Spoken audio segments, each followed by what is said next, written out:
Deadsville. So yeah, then we get one of the best kills of the movie. Lucas. Yeah, Lucas's final. Yeah. Lucas gets finished. His finisher is like, yeah, it's an awesome kill. But the reveal at the end makes you go, what? No, that couldn't have fucking happened. I mean, it could. There's some crazy things out there, but I do not believe it was not believable. No, physically it wasn't. It couldn't happen. but I mean, physically it couldn't happen. If it really was her, I don't know. If it was, so the killer grabs Lucas by the head. He can't stand himself up. He lifts the head up. There is a beer tap that has like a steeple, like a church steeple tap. So that's very pointy. That's all that dead weight.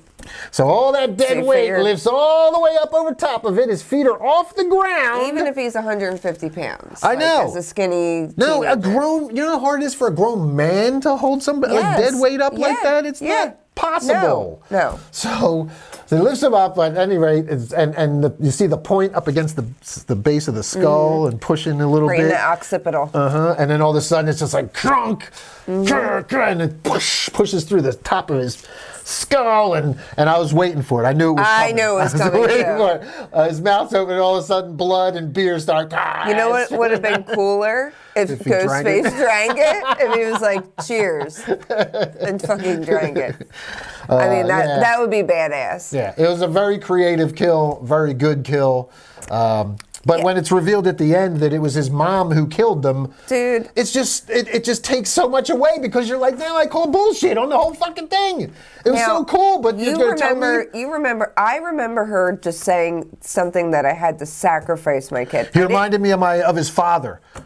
She kept saying, because that was at the end, she was in an abusive relationship, and Sydney's book taught her to kill the abuser. And listen, I'm really pushing here. It was that wasn't the most unbelievable part of her reveal, because I do know parents that actually hate their freaking kids because it reminds them of their father, which is just a whole other, I can't even get into that. So that wasn't the most unbelievable thing, even though I have a hard time. It was just the entire story. I looked at you, remember, I went, wait, I'm very confused. What, we talking about the end with her? Yes. Yeah, well, don't get there yet. We're still in the bar. Well, we're saying that he was... Well, yeah, but I'm focusing on her reveal. It's revealed that this 90-pound housewife is supposed to be the one that lifted her son up by the head and impales him on this... That's what I was saying. I don't remember her saying that she was the one in the bar. Yeah, she kind of says, kill your own son at one point, so it's kind of... And then I saw some speculation online that Ethan Embry's character was elsewhere at the time, doing something else nefarious while it was going on. And with Ghostface, we've always not who's here, who's. If we really want to pick apart each kill and who was what, then we're gonna do this. Yeah, but these kills, but like you said, a grown man would still have had trouble. So you're asking me to suspend my disbelief just with it being a grown man to be able to do that.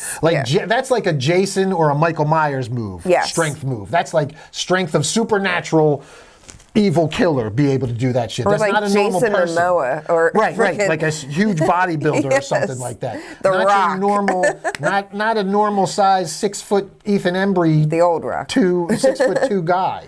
No, skinny. It's just not 60-year-old man. I don't know. Now he's in his 50s probably, but still. It's a cool kill and all that. And if you were to tell me at the end of it was Ethan Embry to do it, okay, I could probably suspend my disbelief for that. But when you reveal, just like you did in part 5, when you revealed at the end that it was an 80-pound high school girl that killed Dewey, you're going to tell me it was this 90-pound housewife that lifted her, this grown 6-foot kid up onto the dead weight on it? She's not 90 pounds. Okay, you get what I'm saying, though. Yes. She's like a we'll say like 120. Suburban housewife. So yes, it's just ridiculous the idea that she would be able to do that. I totally agree. So good kill, but in the end, when you reveal your Ghostface to be this woman, no offense to women, but you know me, I have some crazy upper body strength. No, if it was a bigger woman. Wait. That's not what I was saying about myself. My God! No, I mean like if you had like an athletic woman who was like. I know, but I have crazy upper body strength. You were supposed to say Yeah, and you couldn't do that. No, not yeah. If it was a bigger one, like I am not big. I'm just saying it'd be more believable if you had a. Like China? Well, yeah. Like if you had established earlier in the movie that, like, she did Pilates. That was, they showed her doing Pilates. I don't care how much fucking Pilates you do. Oh my God. You cannot lift somebody like, I don't care. There's not enough Pilates in the universe to lift somebody like that. Or if you're big like me. You're missing my point. I do. But my point was... Like, if you showed me that, like, established earlier in the movie that she's, like, a bodybuilder, or she's, like, athletic, or she's, like, an athlete somehow, or she's, like, a former professional wrestler, I don't know. No, Give me something besides Pilates. Or a stay-at-home mother. Stay-at-home mom who does Pilates once a week. In her 40s. Like, she is literally, she's like a few years older than me. She's in her 40s. Yeah, I just wasn't buying it. All right, back to the next kill. They were good kills. I don't know why Chad and Mindy were left there, but all right. So once Ghostface is, they run over Ghostface. They unmask him. We kind of jumped ahead to the bar scene, so now we come back to Carl. And you knew Carl, too. Oh, we're going back to Carl. Well, Carl, when they got hit with the car, that's when they realized about the insane asylum, and they have to go to the insane asylum. Mm-hmm. That's what leads them there, which leads them to meeting Supervisor Marco. Sydney and Gail team up to investigate. Which we kind of went into this, where the second he came came on the screen, yeah. But that's why, like, Sydney and Gail are going and doing that while the twins and the kids were doing the bar scene. Mm-hmm. That was kind of where so that's we were talking about the bar scene. Yep. The other scene that was going on, they kept cutting back and forth, intercutting to these too. But while the bar's happening, Sydney and Gail are doing that John Doe thing, and that's where, Marco did the whole John Doe, and before his memory from before. Lived in a room next to Carl. He tries to set it up that Stu manipulated Carl to be in the cult of Stu. Yeah. And I wish that would have been such a better movie. I know. It would have been such a better movie if there was if Stu really came up at the end and the Stu had enlisted not only Carl, but enlisted Marco, Ethan Embry, and Ethan Embry was helping him enlist more and get them out onto the street, and these fucking crazy, mental patients were attacking Sydney. And honestly, they could have had another movie where they just have him and pay him for one day, because he doesn't. He could have just been there for the ending. But he doesn't even have to be there in person. He could have just. No, you just established that, like, he started this cult. Yes. And Ethan Embry is now running the cult in his name. Why didn't we rate this? I know. It would have been such a better movie. And I don't believe about the. Well, whatever. We'll get into that. The screen test. Yeah, we'll get into that. Yeah. All right. So Minnie speculates Ghostface always had a personal connection to the target. Tatum should bring all of her friends together in one place. That's how we got there. Did all that. Mark ambushed. Which I could see kids doing. Oh, yeah. So and then while they're all that. So everybody goes and leaves Mark alone at home. Remember?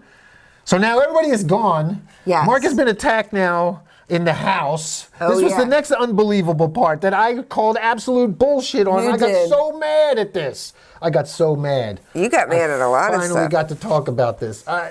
Dude, Scream movies make me mad. I know. I did this last time when I had to rant. But it was well-deserved on that last one. This one is not as bad. Yeah, but some of this stuff is egregious. That's why I get mad, because there's such an easy fix and for some all of it. This being said, us ripping it apart, we did have fun with this. Yeah, I mean, I'm still giving it a decent score, but it definitely. All right, go, because I didn't think. Again, we're gonna say different. What you're about to go ranting on. Yeah, well, I didn't find it as unbelievable. So Mark is at home, and multiple problems here.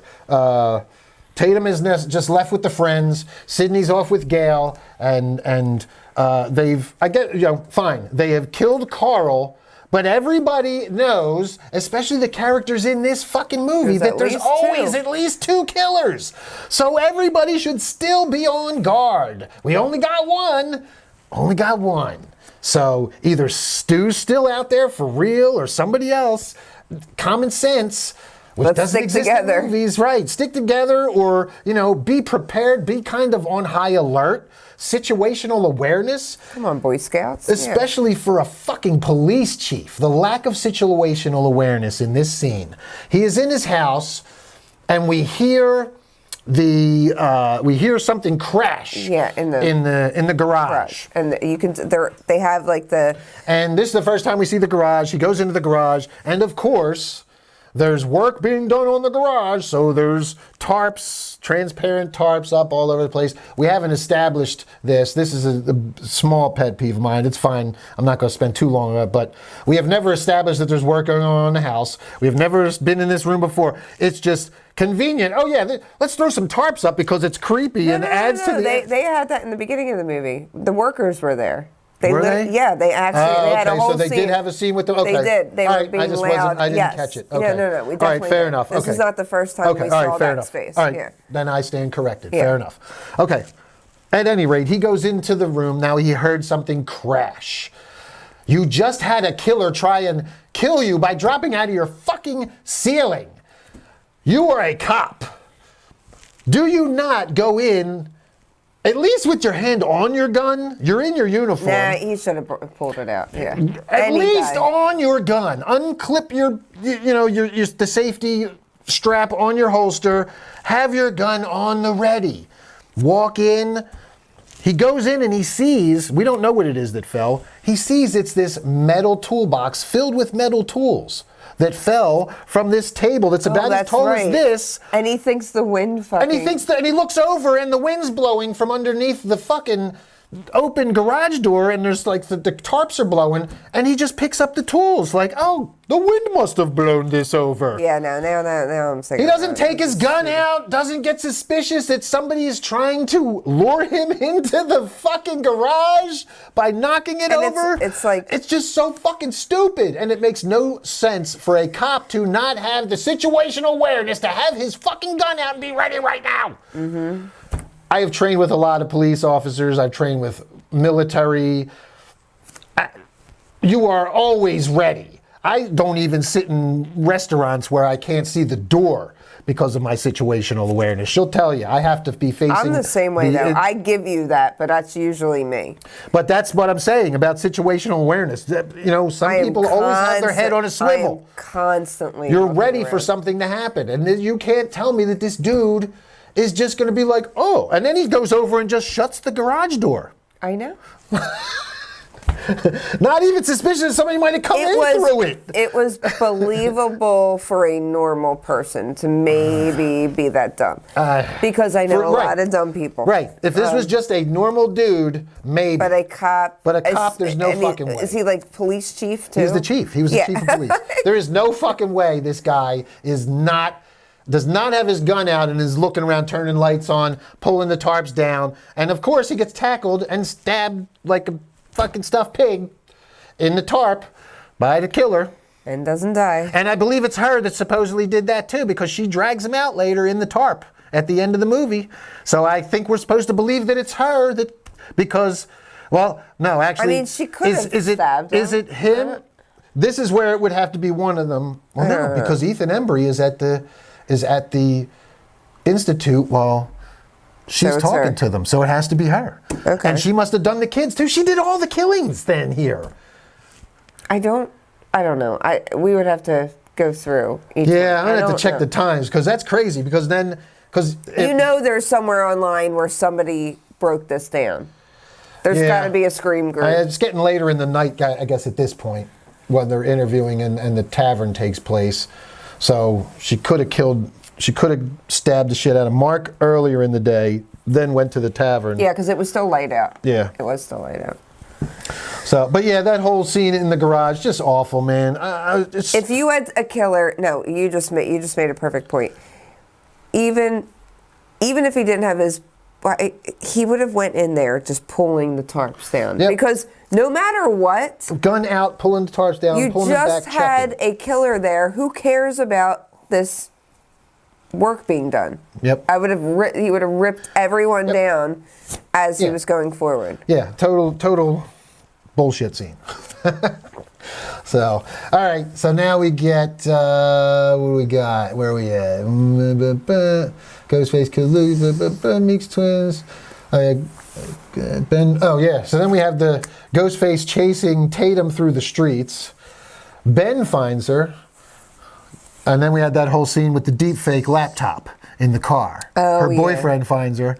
And now earlier in the movie they had set this up because they were like, "Oh Ben, you're good with computers. You look in and see if that's something you can do with deep fake." So Tatum gets in the car and finds the deep fake that Ben has been working on. This is something that I do not necessarily agree with you, because I could see. You say I could see this happening. I found it believable to a certain extent. To just a certain extent. I could see somebody. It was very believable up to a certain extent. Do you want to do the scene, or do you want me to do it? Well, no. So he has the laptop. The laptop. She opens it up. They asked him to try to see if he could recreate it and see if it's believable. So he's trying to. So she opens it up and she sees Stu. And he says, a screen next to it with his face. With his face. Showing that it's on the green screen. Yeah, it was him creating that. And it's just this one line. And the second I saw it, I was like, oh, here they go. They're just going to play this out like he's But it's like the worst line imaginable from the phone calls, where it's like the super threatening line. Yeah, but of course they went with the most threatening line they could possibly find. But in that moment, he's trying to recreate it. That's the most memorable line from that phone call. So that's probably the only one that he had in his head. Wow.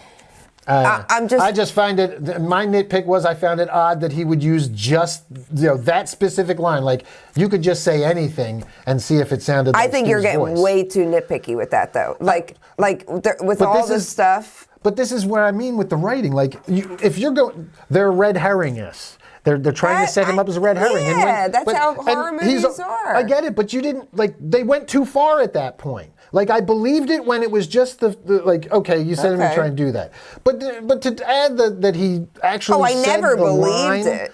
No, I didn't. I never believed that he was him either. But I believe that he was just trying to deep fake, to practice, to try and do the deep fake. I believe that the kid wasn't the killer, that he was just doing it to try. I didn't believe that he would say that actual line. That's what I'm saying. See, I believe that he would. Yeah. I think any teenager that gets something, hey, can you see if you could do this? Yeah, okay, what was it? I'm gonna cut your fucking guts out.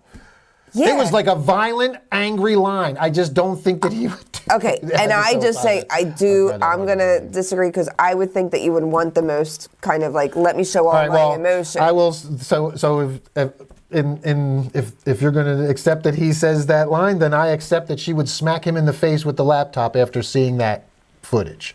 Didn't she do that? She did. Okay. So I believe, no, I totally, I totally thumbs up and support her smacking him in the face with that laptop because he recorded that line, and I would 100% believe he's the killer too if I opened that thing up and saw that line was there. That's the whole point of that whole thing. However, but again, I just don't believe that he would do that line. I just think a teenager would. He's trying to prove that he could deep fake well enough. He's going to use the one with the most emotion and the one line from the. I just saw it as any stupid teenager even would say. They wouldn't be like, "Hello, dear, how are you?" I mean, why wouldn't he say, "What's your favorite scary movie?" or one of the lines that everybody says to Sydney when they call her on the phone? Because that's not what he remembered from the phone call. That's what I think. You're forgetting that people are creatures. I don't think that he just remembered the phone call. I'm sure Sydney gave him like the Either voice way, time. That's the most memorable point. So he would have had the whole call there. That's the most memorable. I get it. I just don't think that would have been the line to go with if you're recreating something. I'm not saying whether it was or it wasn't the right line. I'm saying that it's believable that somebody would do that. Because I just don't believe it. For me, that pushed the belief. That pushed the suspension of belief too far. I was willing to believe it. Everything in there up until he said that line. You said that, and I just disagree. I think that teenagers do stupid stuff all the time. All right. So, let's see. She knocks him out, runs away. Ghostface kills Chloe Lewis, blah, blah. Oh, okay, so then Ghostface kills Ben. Tatum runs to Sydney's coffee house. Sydney calls Tatum and tells her to lock herself in the office and get a gun from the safe. Following Sydney's instructions, Tatum shoots Ghostface from behind a wall, and once outside the office, she finds a second Ghostface at the front door. Okay, before we get there, this is a whole thing too. When Sydney was driving in the car, right, and the car stopped working. She couldn't drive to the thing, so she starts running? No, she didn't have the keys. The keys. She didn't have the keys. She didn't okay. have the keys. And where were the keys?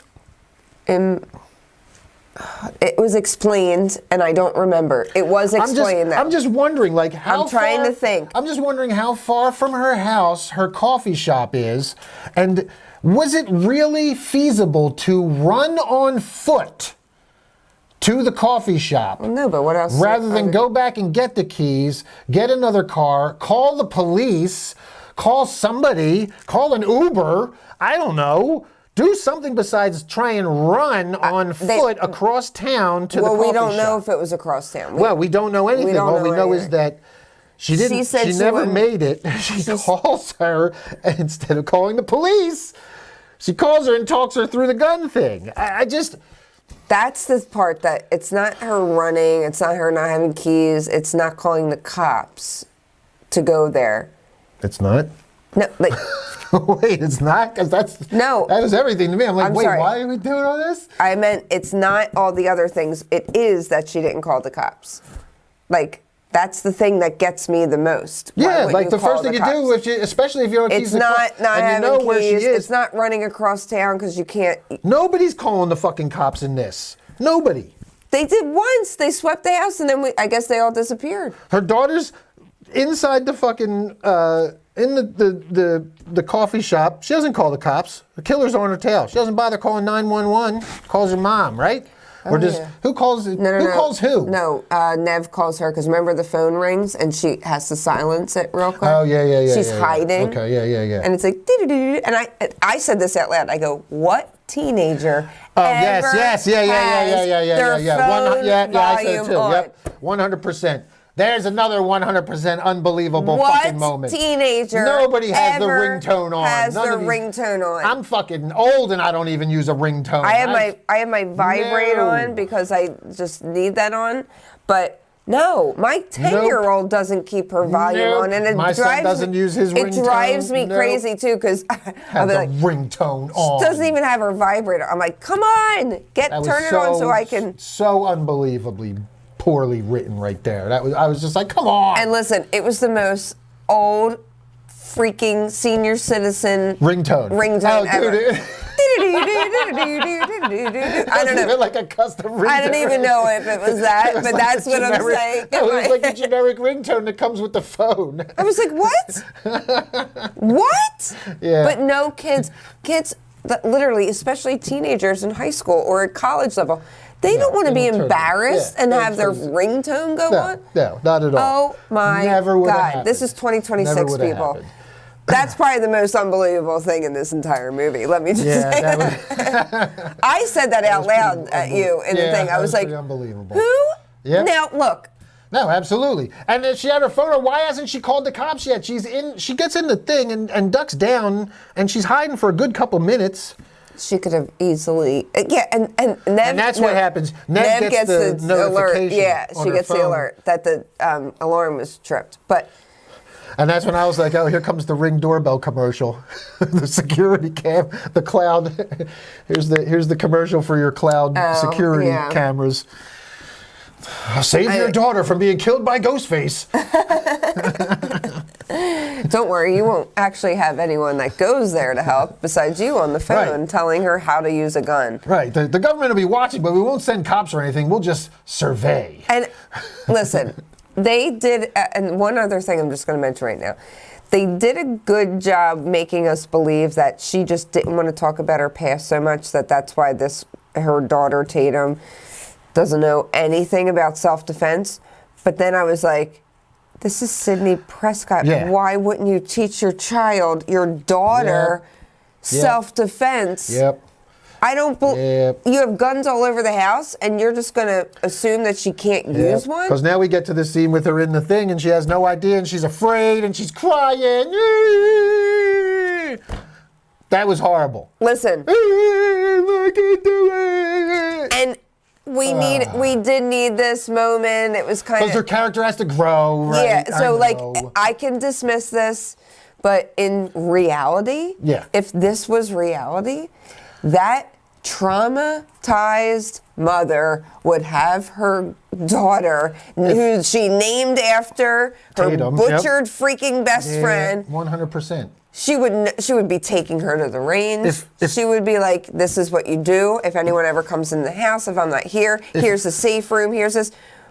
If this was real life, it would have been Jamie Lee Curtis in Halloween, in the new Halloween remakes. Remember her daughter? Yeah. Her granddaughter was the one that was like, Yeah. who didn't kind of No, get everything. yeah. And her daughter was like, yeah, this is why we do what we do. Exactly. My mama taught me right and Exactly. was an ass-kicking survivalist. Yes. That's what you would have had. But That's you have what a Sidney safe Prescott house, would have and done. the daughter doesn't even know it. Like, Doesn't even know it existed. She was like, what's this? that's what it, like. No.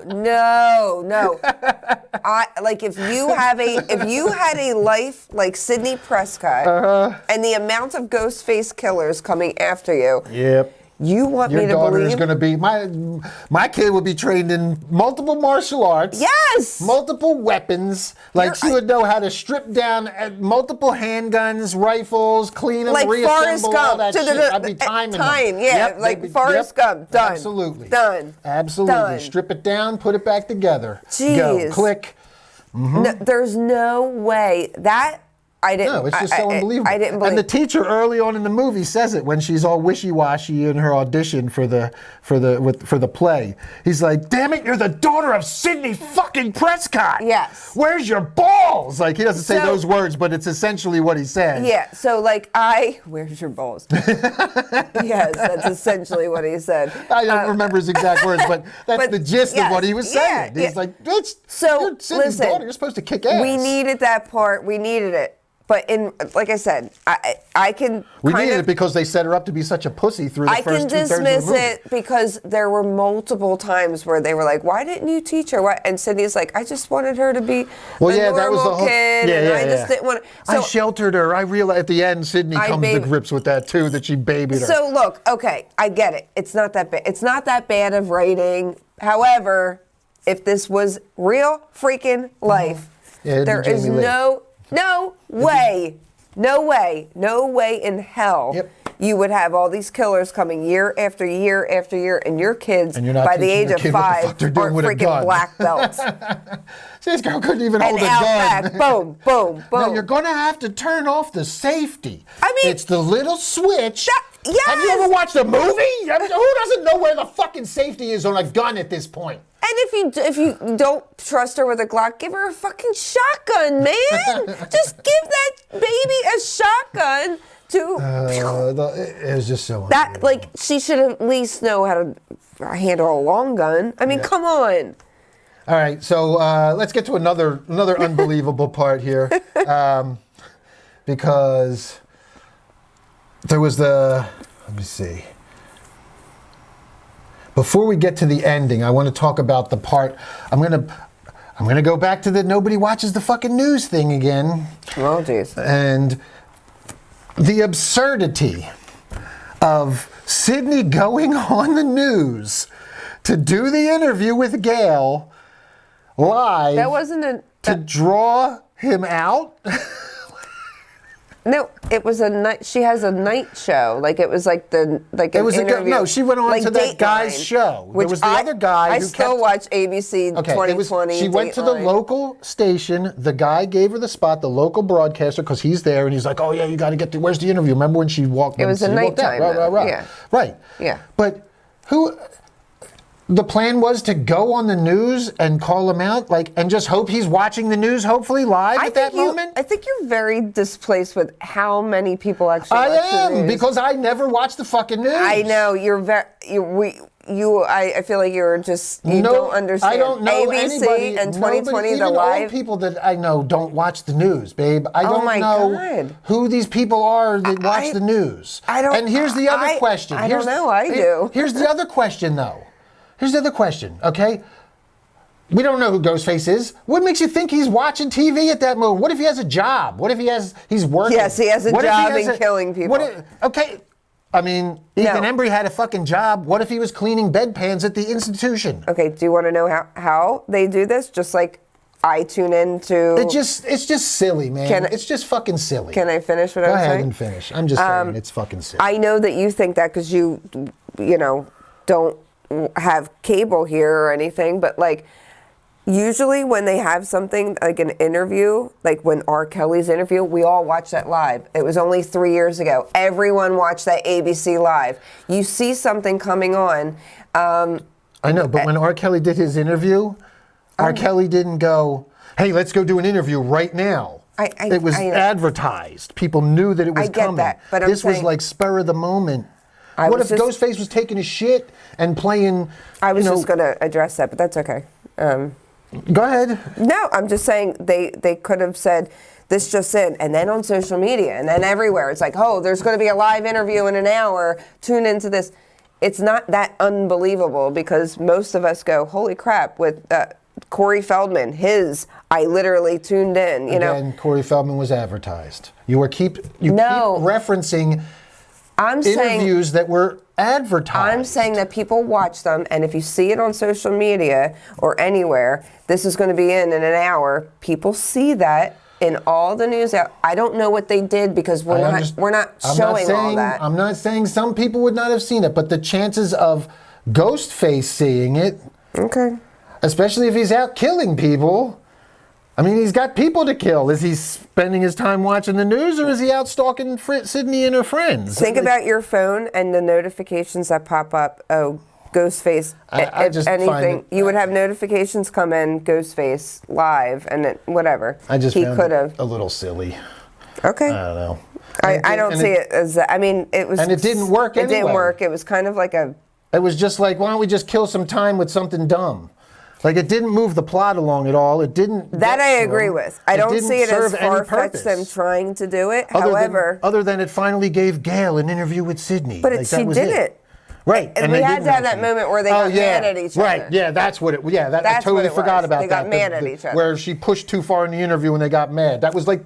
And that was it. That was the extent of the interview. She asked one question, Sydney got mad and walked off. I actually was waiting for him, because if he called in, I would be like, this is usually what happens with killers, and, every family Right, but you have to be on... Again, I would have found it more believable if they stayed on, they were on for a while, if we had a session where it was like a little segment, almost like, and then when we came back from commercial break, then he called. Right. Yeah. And he could have been like, I just finished killing so-and-so, blah, blah, blah. Then that would have been fun. That's more believable. But the fact that he didn't call in, like, it just makes it didn't work. What made you think that would work in the first place? Well, you called it. Ghostface wasn't watching. It was a little weird. Like, it was like, we just needed this moment. Well, she could have just said something in passing that pissed her off. Like, did we need this whole... I know. It was just a lot for nothing. It was a lot for nothing. Yeah, it kind of was. That I'll agree with. There was nothing, it didn't, because they leave because Ghostface is off killing somebody somewhere else and they hear about it. I think that part of me thought that this moment was more of like the nostalgia because she asked her for interviews for so long. Yeah, again. Like we were just kind of checking off bucket list things. Like again, but that's not good writing. That's forced writing. Yeah. Good writing serves the plot. Every scene serves the plot. Everything that you have, everything. And if it doesn't, that's how you edit a script. You go in, does this really help serve the plot, move the plot forward? Nope, then take it out. So yeah, I agree. All right, so now let's get to our ending. So we get, Tatum shoots from behind the wall. Let's go there first. because that was dumb too. Where are we at now? Right before the final reveal. Tatum, remember she tells her to shoot. Tatum shoots through the wall. Yeah. Ghostface goes down. We all knew he was wearing a vest. Oh my God, this part pissed me the F off. She comes out of this fucking office. Why? And still talking on the phone and doesn't, and she's telling her, shoot him in the fucking head, shoot him, hurry up. And she fucking hesitates. Why even come out of the fucking office? Why? No person ever Why would. even come out of the You know office? your mom's coming. You know your mom's coming. And there should have been cops on the way. I mean, you know you're safe in there. What? Why even open the fucking door? Especially if you're that hesitant. Why? Yep. Any scared teenager would not have gone out.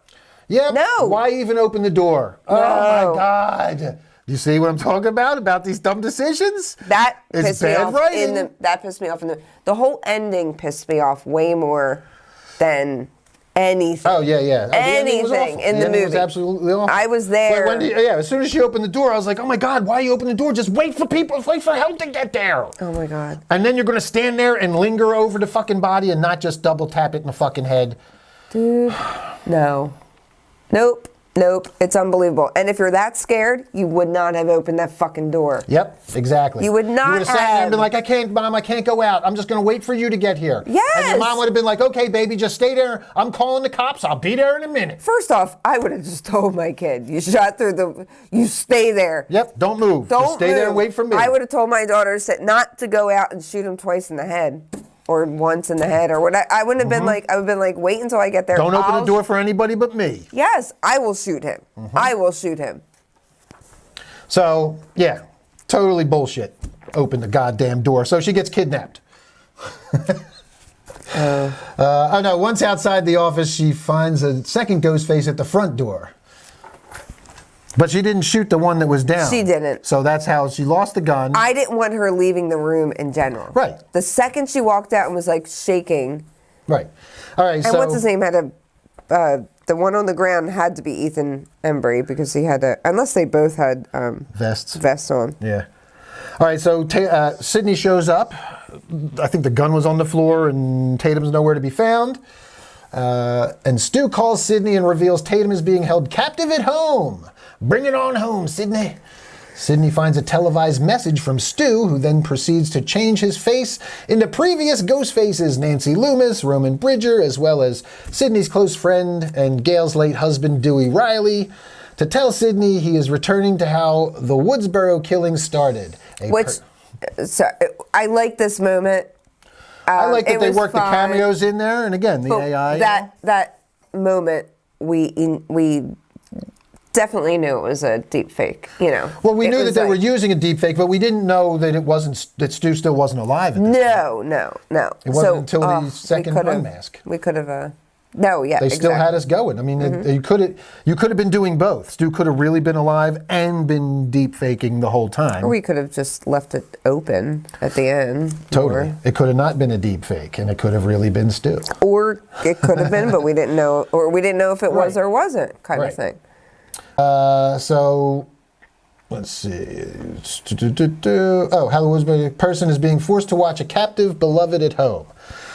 So Sydney goes outside and finds Tatum tied to a chair while Ghostface holds her at knife point, mimicking the very first kill of the very first Scream movie. Yes. And they did this a bunch too. They had this scene earlier in the movie with the boyfriend going through the window, like Billy Loomis. Oh yeah. And we go, that was like Billy. Really, no, that was cute. That was like Billy Loomis.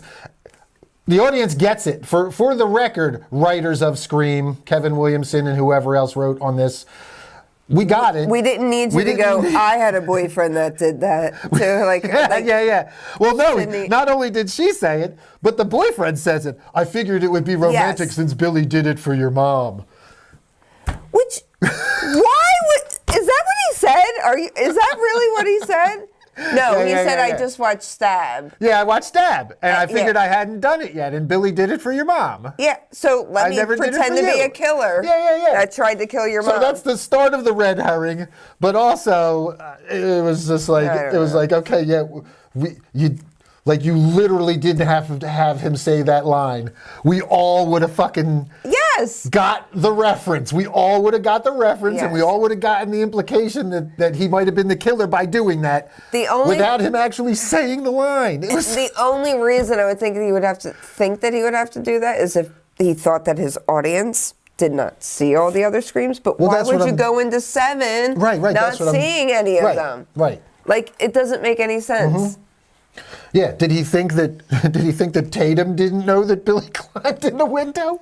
She kind of acts like she doesn't Did she never watch the movies? She said, I don't think she did. I don't She know. kind of was, I don't know, but she was acting like she didn't know. And every time I ask my mom, she doesn't tell me. Well, just watch the movies. They're literally. So yeah, that was awful. All right. So anyway, yeah, she finds Tatum tied to the chair. Ghostface holding her at knife point. Ghostface reveals himself as Marco. Oh! Nobody was shocked. No, I don't think nobody went. Oh! In the movie theater, everybody went. Do you think they knew that nobody would be shocked? Do you think they actually think that they could have gotten us with that?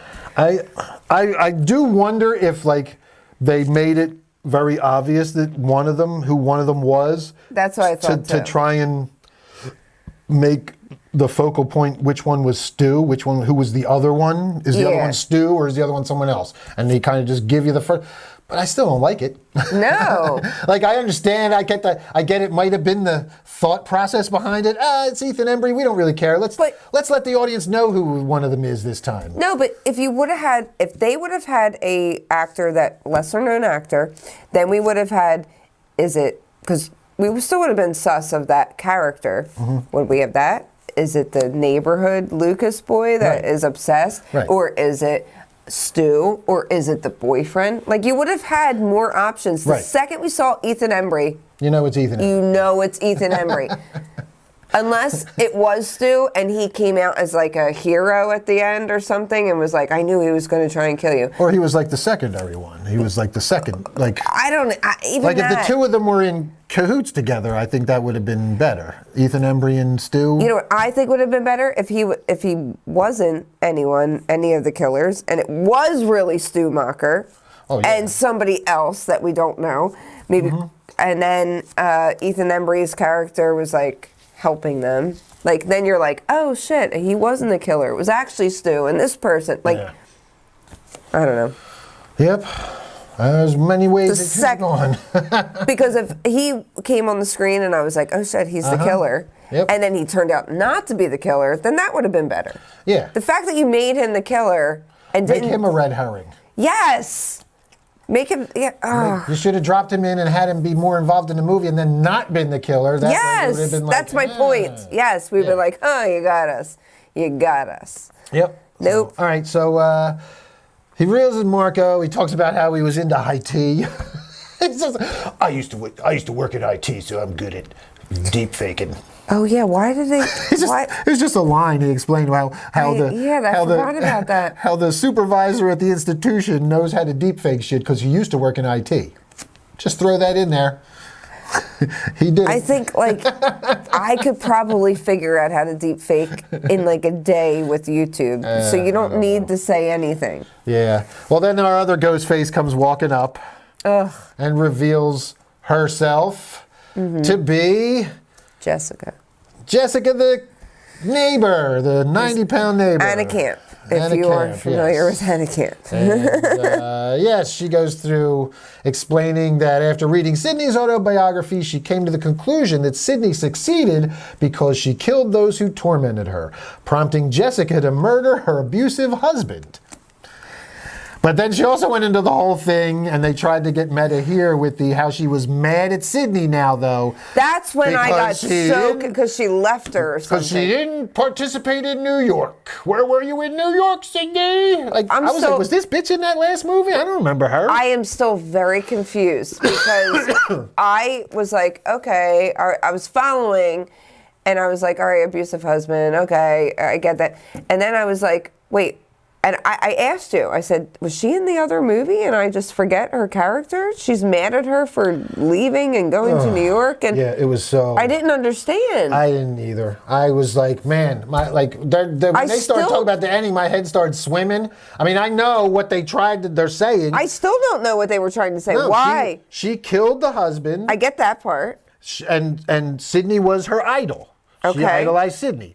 So when the Ghostface killings took place in New York, she expected Sydney to go to New York and save the day. And when she didn't, she was sad. Okay. And so she decided to kill Sydney. That's the part where I'm like, wait, what? And she decided to teach Sydney a lesson by making her live out or like passing on a generational trauma to her daughter. And yeah, it doesn't make any sense. No, listen. The other thing that doesn't make sense. So she went to the insane asylum, the psych ward, where she meets Carl and Ethan Embry, and somehow magically talks them all into killing Sydney too. Yep. Like, I felt like I just wish that they would have set up something. We have to get to it wasn't Stu and that it should have been Stu, because this doesn't make sense, and it was too convoluted of a story that I actually got lost in the reveal. I was like, wait, what? Dude, the reveal was so long and convoluted. Wait, I was what? just like, just end this shit already. Literally, once they showed that it was her, I was like, just end the movie. I'm so disappointed right now. If they could have said if they could have just kept it at that one line, like, oh, and maybe her and Ethan Embry had a little relationship, like, that would have been. I kind of thought that was what was going on. I thought that would have been. It would have been easier for her to go. Yeah, I read your books and but you know what? You don't deserve to be the final girl. The final girl. Something like that. Right. And then she goes, "We fell in love, and Carl was just our pawn." Something like that, and we're gonna be heroes in this. I don't know. Very short. I could have worked with that a little bit better. When she brought up New York, I think that confused way more people, and because I was like, I know I hated the last one, but did I just forget that she was in it completely? Like, completely? Yeah. Well, because they were trying to be meta and cute. and it would have made more sense. Outside the franchise, like the life of the franchise outside of the movie. I could have written the ending, even if you wanted to use them. Mm-hmm. Well, let me go over this real quick. It could have been the last little bits here, because I do want to address this one other thing, because it does clarify here. When Sydney disappeared, she goes on, when Sydney disappeared from public life and was not even present during the New York City killings, Jessica was disappointed, and discovering where Sydney had moved to, spent time at the mental institution where she met Marco. She ultimately moved next door to Sydney with her son Lucas, who she killed in the tavern as she considered him too similar to her husband. So we're supposed to believe... Oh, God, you just hurt my ear. Sorry. God. Sorry, my ear's supposed to It just hit my ear and like away. Now you know how I feel when you cackle in my ear. But we're supposed to believe that this...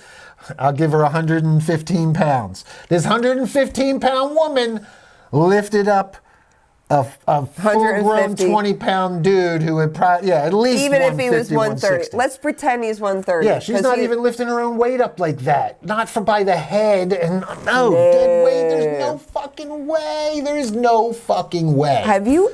I have to lift 75 pounds at work. So I physically cannot. Yeah, no, it's insane. I need to... And the awkwardness of a lifeless body. I have a thing that they just said I have to be able to lift 100 or to lift 75 pounds, which I can do, but usually you need help. But I had to just prove that I could lift it. It was the hardest thing I've ever had to do. And there's no way this chick's lifting that kid up. No, and I weigh more than her. Yep, no way. And no. You got the strength of like 3 Sasquatches. Apparently, because big girls do that. According Big back to you. Sasquatch. Big back. Wait, before you go on, I wanted to say something. Where were you just at? Right in here. Okay, this is the other thing, because I just realized. So she killed her husband. Right. Killed her son. No. I'm not there yet. Oh, all right. Go ahead. Killed her husband. I'm assuming, did she get away with it? Why was she in the mental institution? And why did she get to leave whatever town she killed him in to go move into a somewhere else. mental somewhere institution? else. Okay, let's pretend. I mean, maybe she got away with it, I guess. Maybe she got away with it, and maybe she moved and said, "Okay, I need help." And then she just randomly buys a house. Well, no, next door to she Sydney? moved to that. She says in the thing that she moved to that town. She found out where Sydney lived. Yes. So she moved there specifically to go to that. Then mental went into the hospital. mental Yeah, yeah. institution. Then bought Then the house. bought a house. Yeah, yeah. Who's gonna buy? Who's gonna? Well, I guess she sell went to her the mental house? Yeah, yeah, yeah. So where and was where the was the kid kid the when whole she was in time? the mental institution? Yeah, yeah. Now it doesn't make no sense. Hey, you got a valid, every one of it. You Every just one of it. read that, and I was like, wait, what? This is my problem. I don't have a problem with all the others. I can get past a lot of the other stuff that we talked about. I can't get past any of this shit. No, I'm way. Because there's so much. There's No, way this ending is way. Oh yeah, yeah. This is worse ridiculous. This is ridiculous than because they're just trying to write their way out of a box at this point. They didn't even do it well, though. No, it's terrible. It doesn't make It's any terrible. sense. It's terrible. There were fixes to the other things, like the cop in the garage. You could have easily fixed that. Just have him take his fucking gun out and be ready, and have him knock And it, even with- and the killer gets the jump on him. That's not hard. I was dismissing it while watching because I was like, okay, and I can be very, I can try dismiss like things and try to you're keep much going. easier going I'm much than I am easier on going. stuff, yeah. This ending. Awful. Yeah. And even the daughter coming out, the whole ending, and not shooting him or her or whatever. Well, yeah, because let's hold on to that thought. Oh, God. Hold on to that thought because we're about to end the movie. Oh, God. Where Do you not remember how it ends? Jessica explains she will turn Tatum into the new Sydney by repeating the traumatic events that turned her into a final girl. I remember. But Mark cuts Tatum free, because Mark's still alive, even though he's been stabbed countless times as well. and they just wheel him out. They just or wheel him out drag and leave him out. right there by Tatum's feet so he can take his pocket knife out. He didn't think to take his gun out when he was going to get killed, but he takes his pocket knife out while he's bleeding out. I didn't even think of that. Wrapped in saran wrap, and cuts Tatum's Wrapped in fucking... saran wrap. and cuts the fucking tape off Tatum's feet so that Tatum can go boom and bop the fucking bitch and break away, and then they fight. Okay, can I say something real quick? Oh, This is one part that I did not understand. He cuts her feet. Her hands were never cut. No, so she's just able to stand up, though, and headbutt backwards. Oh, okay. Because she couldn't even That's stand right. up when her ankles That's were right, okay. taped to the... 'Cause did he cut tape... I mean, was it just one ankle that was taped? No, they were... They were both... Did he cut both of them? He just cut one? She had enough force with one ankle Maybe. free to get out?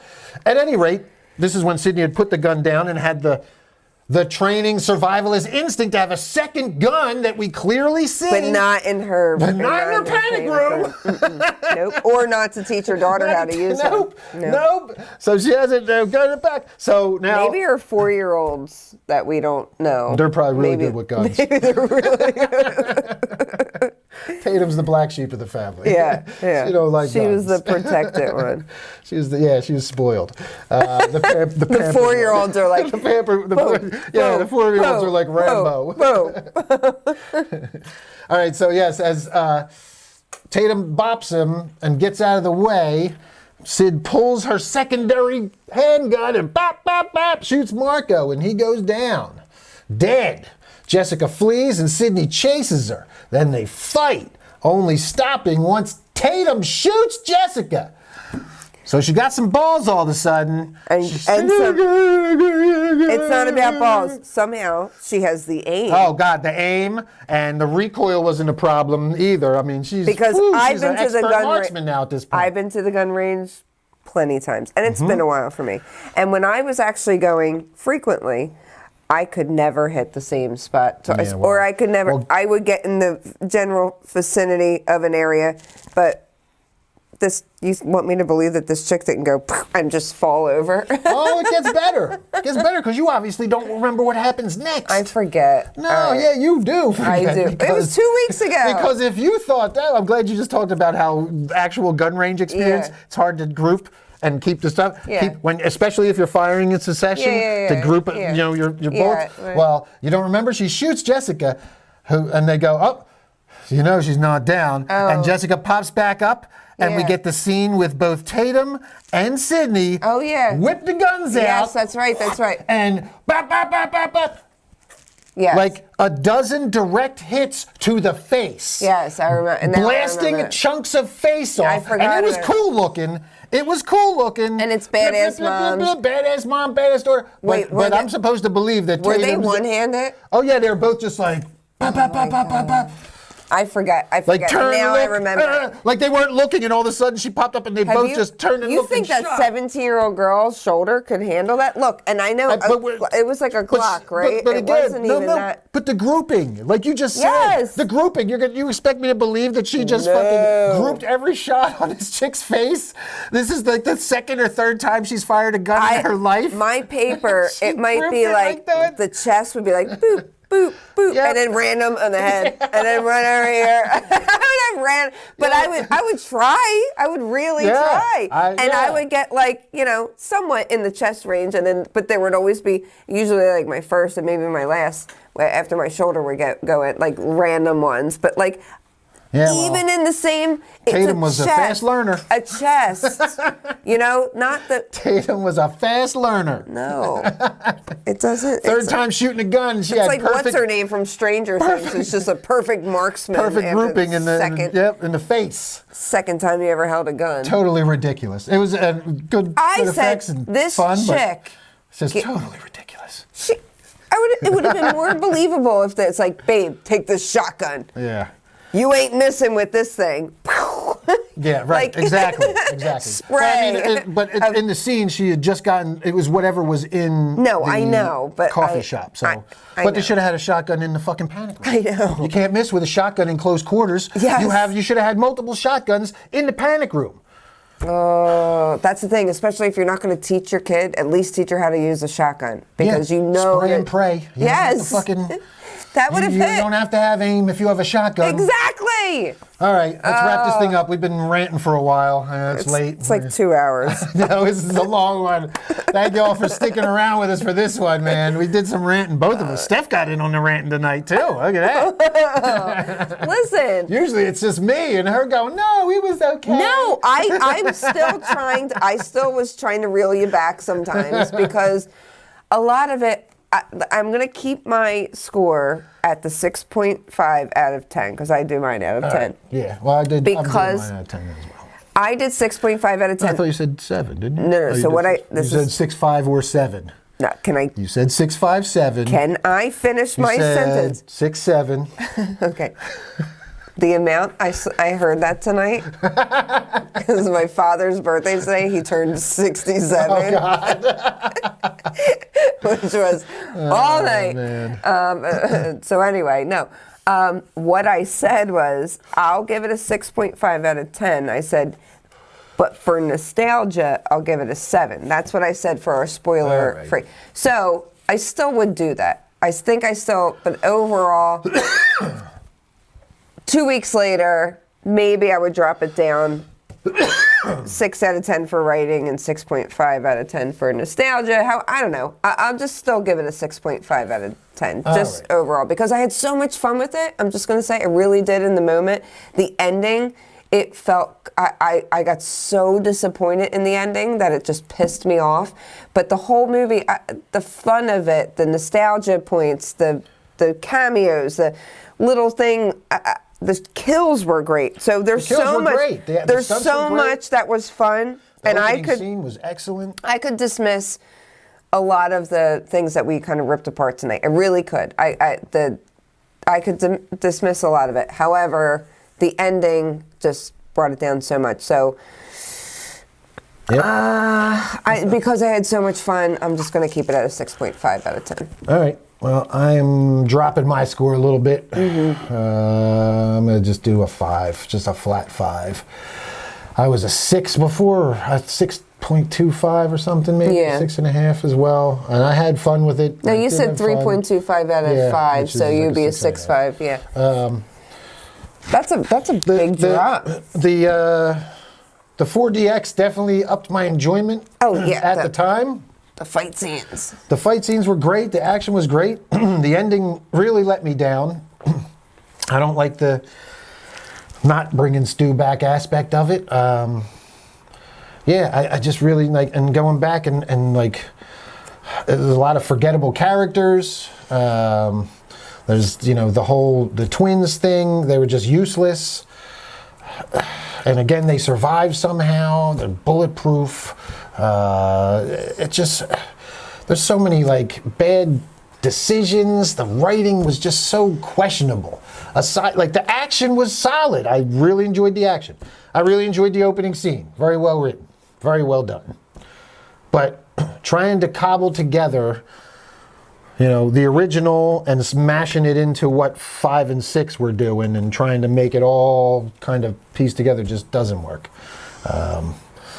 It was too like lopsided. Like I had stuff that I really dug and really reminded me of the old original Scream. And then I had stuff that I was just like, what the fuck are we doing here? So, yeah, I'm just going to drop in the middle on 5.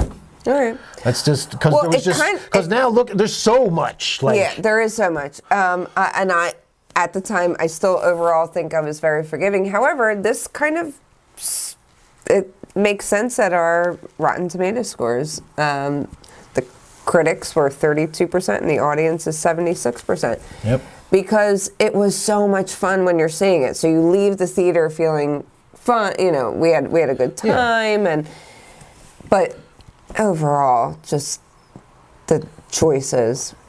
Yeah, well, and when you look at the audience and the critic score, obviously, audiences are much more forgiving with stuff like plot holes, plot inconsistencies, character inconsistencies. Yeah.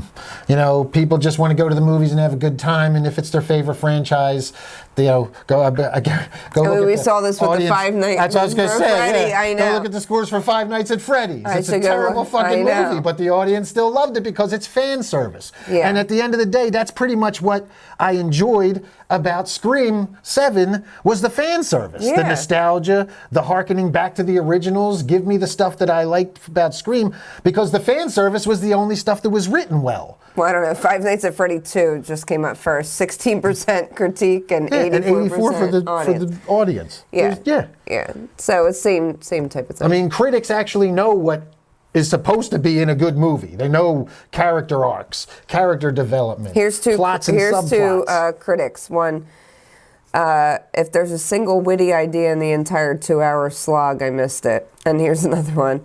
There just isn't that much meta commentary you can supply for horror franchises this deep into their existence, except that they mostly suck. So they probably have trouble with anything that has 7 movies anyway. Yeah. No, straightforward cash grab, you know, whatever. I get it. Well, yeah, they had to make a 3rd movie of the trilogy. Yeah, which is fine. I'm okay with it. You're going to keep doing stuff, I'm all right with it. Yep. And they're going to make another one because they already announced it. Yeah, and we'll see it. This one was the... it's going to be like the 4th largest grossing horror franchise, or something like that. Probably. This one was the most money made by any movie in the Scream franchise, that's for sure. It's the number 1 in its franchise at the box office. Oh, well, that's good. Yep. So what I see happening is them completely starting over. With Isabel May as Tatum. Yeah. Yeah. And they'll work in the twins. Yeah. And try and call that their connection to the OG still. We're going to still see them, but I have a feeling I'm going to hate it. However, I don't know how they're going to bring, unless Matthew Lillard's just in the beginning. Yeah, I don't know. I have a feeling I'm going to bail out after the next one. Yeah, we'll see. It's going to depend on the cast if they're likable or not. I mean, Tatum wasn't anything special in this. Isabel May, she was okay. Like, I could take her or leave her. The character, she didn't have a whole lot to do with. She was like a wishy-washy character. I wasn't... Yeah, I agree. By the end, she's like... I'm supposed to believe that she's like some badass chick with a gun just because she's Sidney Prescott's daughter. But when, like, literally the scene right before it, she was afraid to even hold the gun? No. No. Nope. All right, we got to wrap this up. Yeah, that's going to do it, Boo Believers. Hope you enjoyed this flambeing of Scream 7. Again, enjoyed it. It was a good sit. Recommend watching it. See if you could pick out all the inconsistencies if you haven't when you do.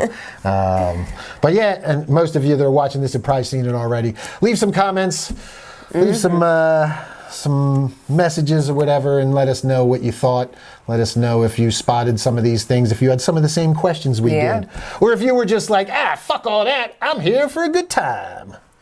Yes, because so many people talk like that. All right, that's going to do it. Thanks for tuning in, and we'll see you next episode for our top 10 zombie movies of all time with our new co-hosts. Yes. Until then, Boo Believers, stay spooky. Bye, Scream Hearts.